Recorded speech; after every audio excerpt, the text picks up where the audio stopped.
Un restaurateur très connu dérape en direct sur CNews. Il n'en peut plus. Il en a marre de bosser pour ceux qui restent tranquilles chez eux. Mais vous allez voir, c'est un homme plutôt controversé. Bonjour et bienvenue dans cette nouvelle vidéo de DME en direct. Comme toujours, si vous n'êtes pas abonné, je vous suggère de le faire et de cliquer sur la cloche pour être prévenu lorsque je sors une nouvelle vidéo. Et vous devriez également aller dans la boutique DME, le lien est dans la description, parce que vous devriez y trouver quelque chose qui vous fait plutôt plaisir. Allez voir. En direct sur CNews, un restaurateur que vous connaissez tous, Stéphane Manigold, pète les plombs. En direct. En fait, il n'en peut plus, il en a ras-le-bol. Ras-le-bol de travailler pour ceux qui restent chez eux. Et en fait, il a un public directement en ligne de mire. Ce sont les chômeurs qui disent ne pas trouver d'emploi, alors que eux les restaurateurs, offrent 100 000 postes tout de suite. Donc, il en a ras-le-bol. Ce qu'il y a, c'est que Stéphane Manigold, vous savez, c'est déjà, c'est quelqu'un qui va peut-être trop sur les plateaux télé et du coup, il est très très mal vu. Mais en plus, c'est un de ceux qui, pendant le Covid, avait poussé au maximum les gens à se vacciner. Et c'est quelqu'un qui, a priori, est proche également du président de la République. Donc, il laisse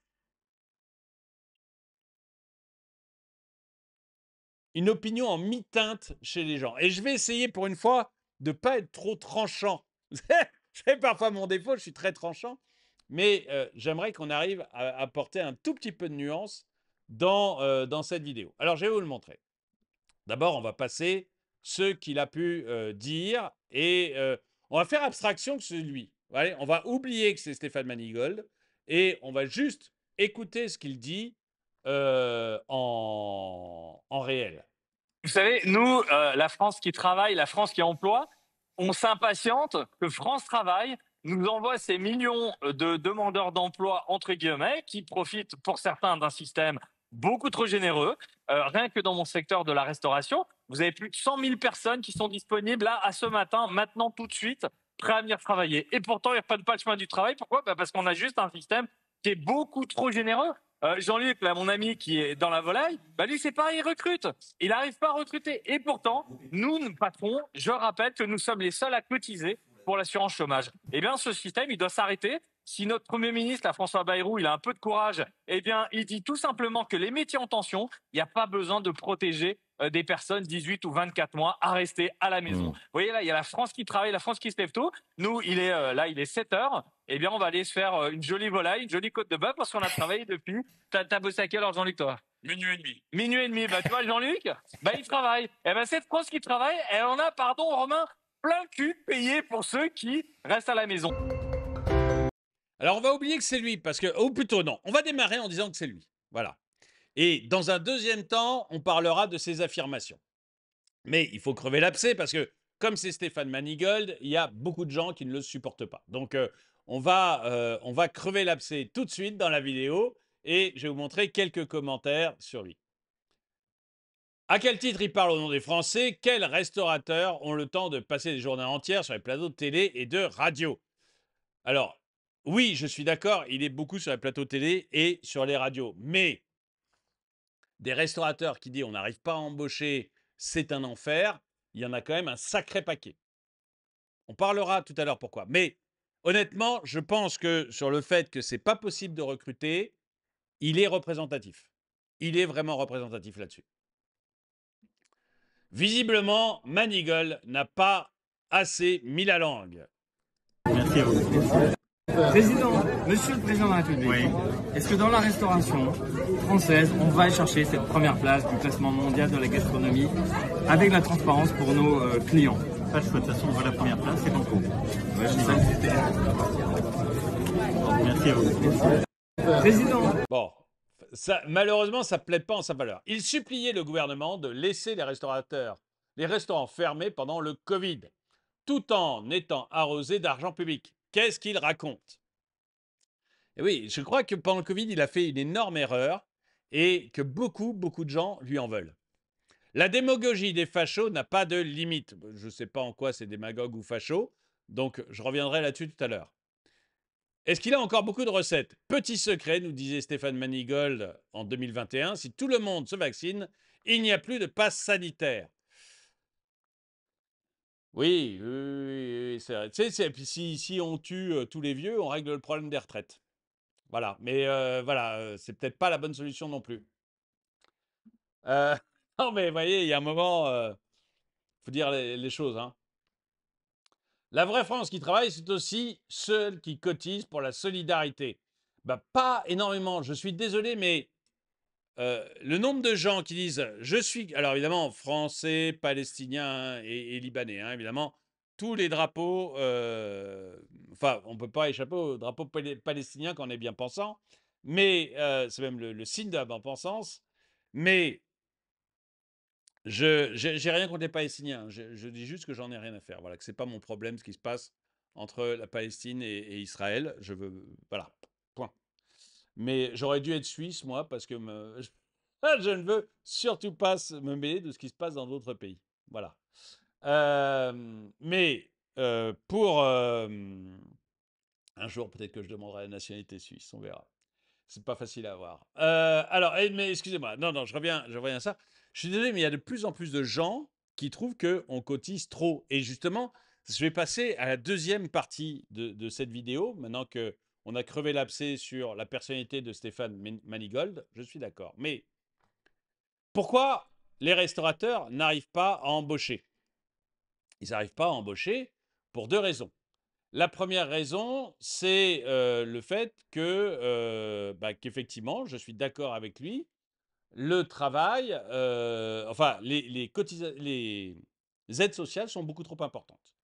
Mais je l'ai tout le temps dit. Moi, je me rappelle quand je possédais, vous savez, une entreprise, j'ai eu un réseau pendant un moment d'aide à la personne.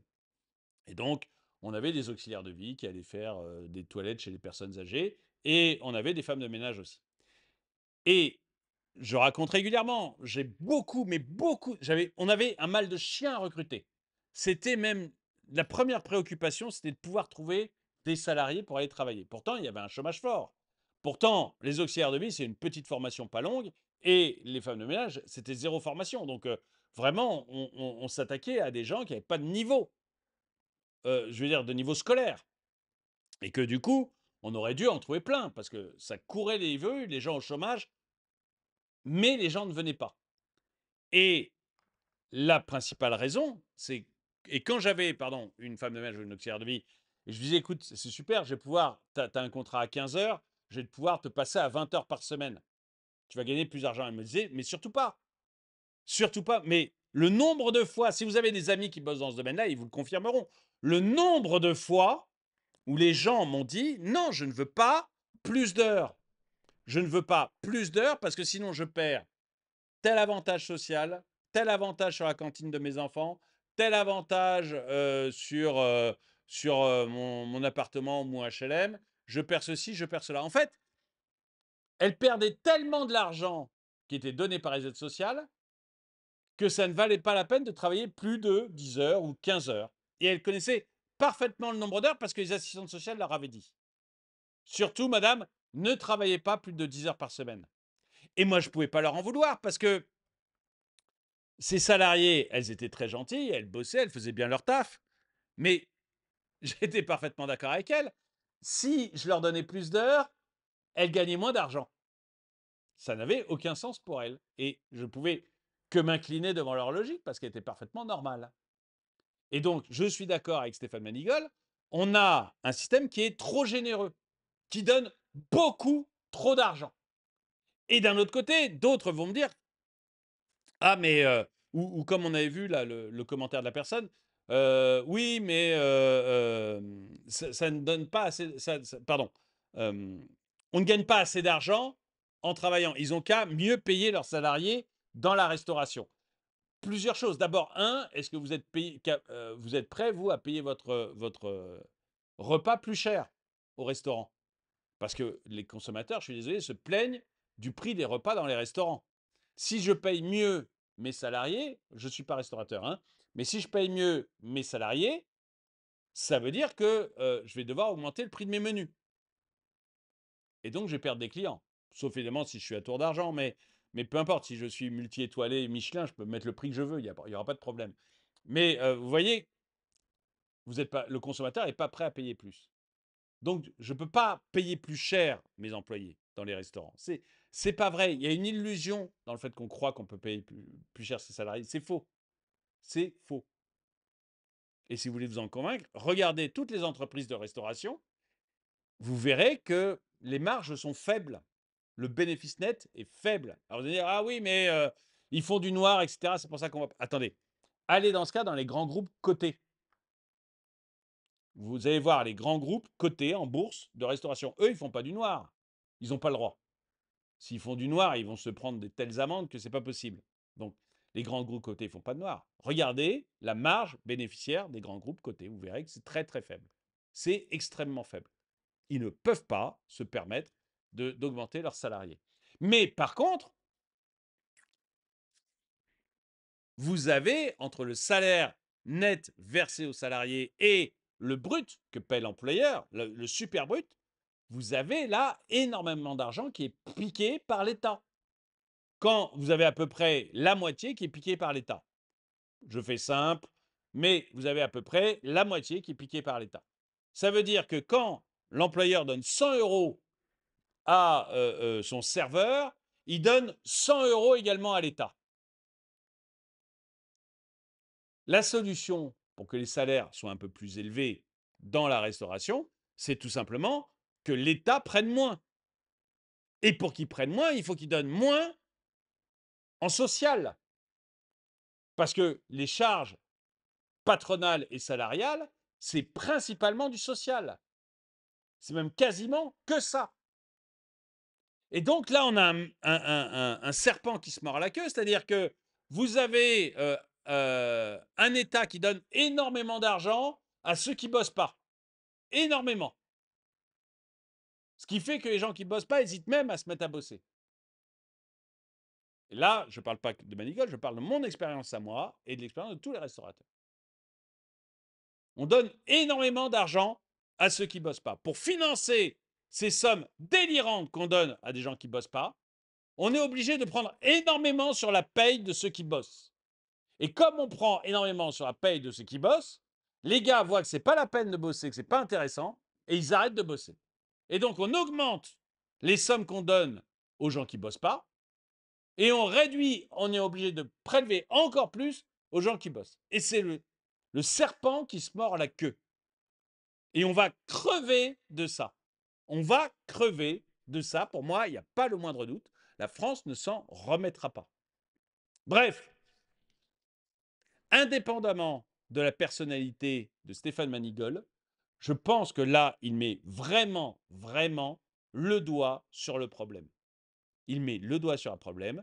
La France qui travaille en a plein le cul de se lever pour ceux qui restent à la maison. Je suis désolé, je suis en train de lire sa citation pour être sûr de bien le citer. C'est pour ça que je ne vous regarde pas dans les yeux. La France qui travaille en a plein le cul de se lever pour ceux qui restent à la maison. Dites-moi si c'est votre cas dans les commentaires.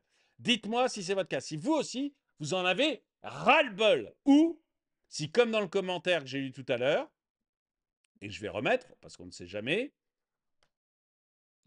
vous faites partie de cette vraie France qui travaille et qui est celle qui cotise pour la solidarité. C'est-à-dire, grosso modo, vous aimez cotiser pour la solidarité, vous trouvez que c'est excellent. Dites-le moi dans les commentaires. Merci d'avoir regardé cette vidéo. Mettez-lui un pouce vers le haut, commentez-la, partagez-la. Merci à tous ceux qui soutiennent la chaîne. N'oubliez pas d'aller sur la boutique. Et moi, je vous dis à très bientôt.